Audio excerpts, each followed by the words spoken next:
తెల్లవారేసరికి వీరికి అతిపెద్ద ప్రమాదం దూసుకొస్తుంది. ఏమిటి ఆ ప్రమాదం, ఏం జరగబోతుంది తదితర అన్ని వివరాలు వీడియోలో చూసి తెలుసుకుందాము.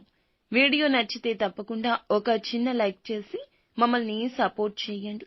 ఇక ఆలస్యం లేకుండా వీడియోలోకి వచ్చేద్దాము. ఈ రోజు సర్వసాధారణమైన ఫలితాలు మాత్రమే పొందుతారు. ముఖ్యంగా గ్రహాల యొక్క సంచారం ప్రకారం గురుబలం బాగా తగ్గిపోయిన కారణం చేత దుర్గాభవాని జ్యోతిషాలయం మీ యొక్క ప్రతి సమస్యకి పరిష్కారం చెప్పబడును. అన్ని విషయాలు ఫోన్లో స్వయంగా చెప్పబడును. ప్రేమ, పెళ్లి, ఉద్యోగం, వ్యాపారంలో నష్టాలు, భార్యాభర్తల మధ్య గొడవలు, కోర్టు సమస్యలు, మనశ్శాంతి, ఆరోగ్య శాంతి, లక్ష్మీ శాంతి, గృహశాంతి, దిష్టి తీసిన నిమ్మకాయలు దాటడం, నరదిష్టి, నాగదోషం, ఆరోగ్య సమస్యలు, ఎటువంటి సమస్యలకైనా పరిష్కారం చూపబడును. మీ సకల సమస్యలకు పరిష్కారం చూపబడును. స్త్రీ పురుషులకు ఎటువంటి సమస్యలున్నా 100% పరిష్కార మార్గం చూపబడును. గురూజీ రామరాజు గారు. Phone number 9121191826. అన్ని విధాలుగా జాగ్రత్తలు పాటించాల్సిన అవసరం ఉంది. ఇక ఈ సమయంలో అయిన వారు ఎవరు, కాని వారు ఎవరో తెలుసుకోవడంలో విఫలం అవుతారు. ఇదొక్కటే కాదు, మీరు తెలుసుకోవాల్సిన అంశాలు చాలానే ఉన్నాయి. ప్రతి అంశం పట్ల ఎంతో జాగ్రత్తగా ముందుకు వెళ్తే అంత సేఫ్గా ఉంటారు. మీ యొక్క శత్రువులను కనిపెట్టలేకపోతారు. ఇదే వాస్తవం.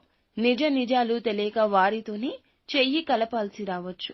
కాబట్టి ఈ విషయంలో కొంచెం అప్రమత్తంగా ఉండండి. గౌరవ మర్యాదలు తగ్గుతున్నట్లు అనిపిస్తుంది. మీ మాటకు విలువ లేకుండా పోతుంది. ఇలాంటి సమయమే ప్రశాంతతను కోల్పోకుండా ఉండాలి. కోపతాపాలకు పోయి ముఖ్యమైన వారిని, అయిన వారిని దూరం చేసుకోవద్దు. శత్రువులను పసిగట్టే ప్రయత్నం చేయండి. మరొక ముఖ్య విషయం చెప్పాలి. ఏమిటంటే కొన్ని సమయాల్లో కీలకమైన నిర్ణయాలు తీసుకోవాల్సి వచ్చినప్పుడు చురుకుగా వీరు పని చేయలేకపోవచ్చు. కొత్త అంశాల పట్ల చాకచక్యంగా వ్యవహరించలేకపోతారు. అప్పుడే కుటుంబం వీరికి మద్దతు ఇస్తుంది.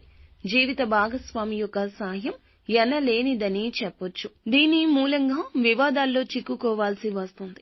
అలాగే ఆశించిన లాభాలు అందుకోలేకపోతారు. ముఖ్యంగా వ్యాపారస్తులు ఈ రోజు మొత్తం కూడా జాగ్రత్తగా ఉండండి. తొందరపాటుతనాన్ని దరిదాపుల్లో కూడా రానివ్వద్దు. ఏ నిర్ణయం తీసుకోవాల్సి వచ్చినా 1కి 10 సార్లు ఆలోచించాకే ముందడుగు వేయండి. కోపావేశాలు ఈ రోజే కాదు, ఎప్పుడూ పనికిరావు. ఆలోచించి తీసుకునే నిర్ణయాలే ఉత్తమంగా ఉంటాయి. ఖర్చులు ఈ రోజు ఎక్కువ ఉంటాయి.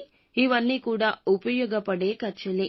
మొత్తం మీద ఈ రాశి వారికి ఈ రోజు మొత్తం ఎంత జాగ్రత్తగా ఉంటే అంత మంచిది. ప్రతిరోజు కూడా ఇష్టదైవ ఆరాధన చేస్తూ ఉండండి. నిత్యం శివ భగవానుని పూజించండి. అంతా మంచి